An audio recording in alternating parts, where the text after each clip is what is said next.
In Nancy's introduction to session 3, she talked about one of the results of this session would be to create a lot of disequilibrium in us. And I think that did happen. We walked away with a lot of questions. So we invited the panel to come down and talk a little bit more about what they were saying up on stage, and then also to address some of the questions that were on the blog site. Let's hear what they had to say. We asked a question about change, and change is always hard. We like to stay the same. It's called homeostasis, and it is a condition. And change really comes out of trust. And trust comes out of having a relationship with the people around us. And when we have a good relationship, we're more likely to change. And I think that's at the basis of what it means to change our churches. And sometimes we've got people who are gatekeepers, and they've just got their hand in front of them, and there's no way.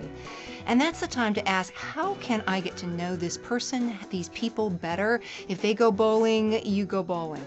If they like to play tennis, if they like to play cribbage, broomball, you play that. Whatever it takes to have a relationship. And don't assume that just because you're in a church that you've got a relationship, because I think that we don't really know each other really well. So that's the first place to start. If you want to change your church, change yourself, ask yourself, do I really know that person on that committee who in my world is just causing so many problems and I just can't get past them? How well do I know their lives? What do I know about their kids? What do I know about their jobs? What do I know about anything in their life, what they love, what their passions are? Key into that, get to know them, and find something that you can do with them, and then they'll start to open up, and you can start making those little increments into change, and you might ask them to participate and to use their passion in making that change happen. And I think, too, if the mission of the church and of Jesus is what's driving the change, that is something that can barely be argued.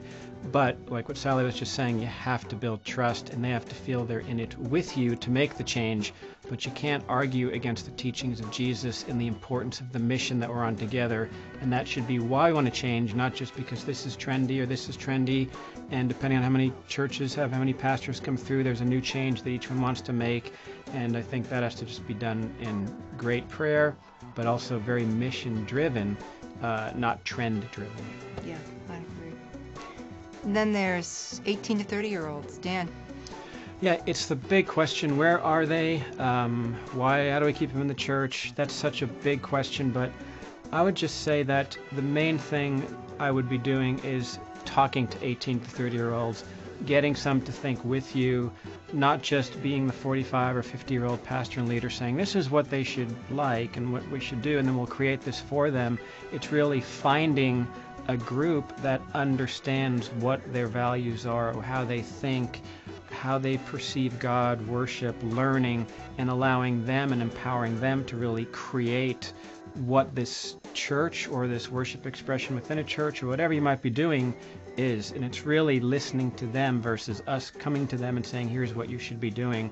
But I would go out and be finding those in that age range within your church, or maybe in other churches that might want to partner with you, or just that you don't even know yet. But it should come from them, not us trying to tell them what they should be. Yeah, and that comes out of conversation.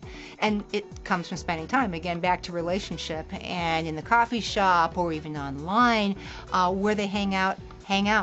And just keep fostering that relationship, and don't be afraid of where they're going to take you. I think that listening, sometimes we're afraid of how much we're going to be stretched. And stretch yourself musically. Listen to what they listen to.